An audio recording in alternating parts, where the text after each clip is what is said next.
স্বাগতম ভিউয়ার্স।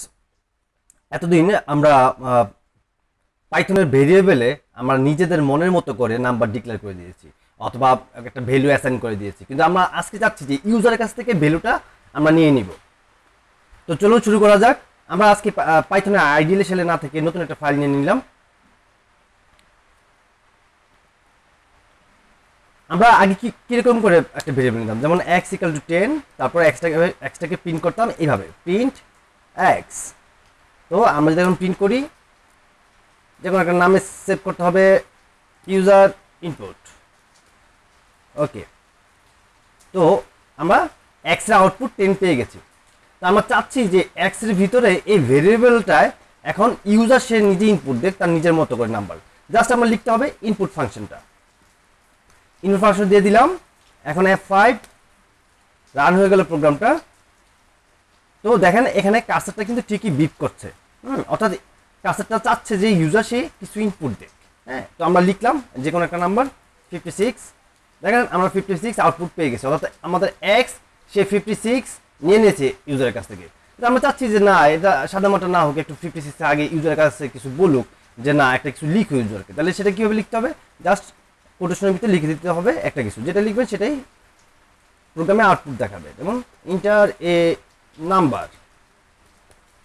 ওকে, আমরা এখন প্রোগ্রামটাকে রান করি। দেখেন এখন কাজটা শুধুমাত্র বিপ করছে না, তার আগে একটা লিখা আছে ইন্টার এ নাম্বার। ওকে, আমরা একটা নাম্বার দিয়ে দিলাম 45। আমরা এখন আউটপুট পেয়ে গেলাম 45।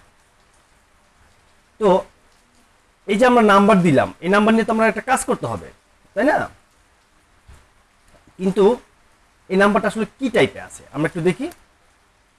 Print type of x. এখন যদি আমরা প্রিন্ট আউট করি,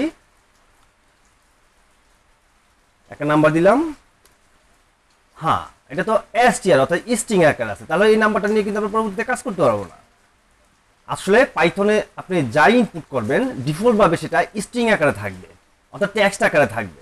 কিন্তু আমরা চাচ্ছি যে নাম্বারটা আমরা ইউজারের কাছ থেকে নিব সেই নাম্বারটা থাক আমাদের মন মতো করে। যেমন আমরা চাচ্ছি যে নাম্বারটা ইন্ট আকারে নিতে বা নাম্বারটা ফ্লুয়েট আকারে নিতে। হ্যাঁ, তো সেটা কিভাবে নিতে হবে? তো আমরা এখানে যদি ইন্ট লিখে দেই এবং ইন্ট ফাংশনের ভিতরে এখানে একটা ব্র্যাকেট দিয়ে দিলাম, এখানে একটা ব্র্যাকেট দিয়ে দিলাম, তাহলে এই দুইটা ব্র্যাকেটের মাঝখানে ইনপুটটা পড়ে গেল, ইনপুট একটা ফাংশন হয়ে গেল। অর্থাৎ এই ইন্ট ফাংশনের ভিতরেই ইনপুটটা থাকবে। এখন আমরা ইনপুট যাই দেই না কেন সেটা কি হয়ে যাবে, ইন্টিজার। তাহলে চলুন আমরা প্রিন্ট আউট করি।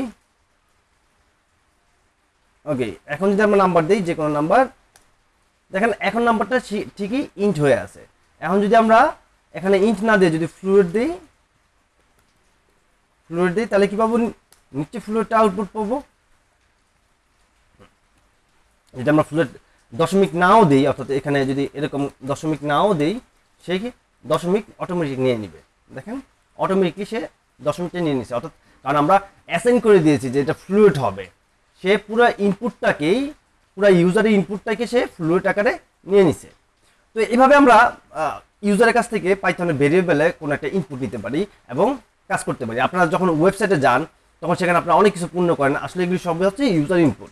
তো আমরা ভবিষ্যতে আরও সামনের প্রজেক্টে কাজ করতে গেলে ইউজার ইনপুট নিয়ে আরও অনেক কথা হবে। আজ এই পর্যন্তই, ভালো থাকবেন।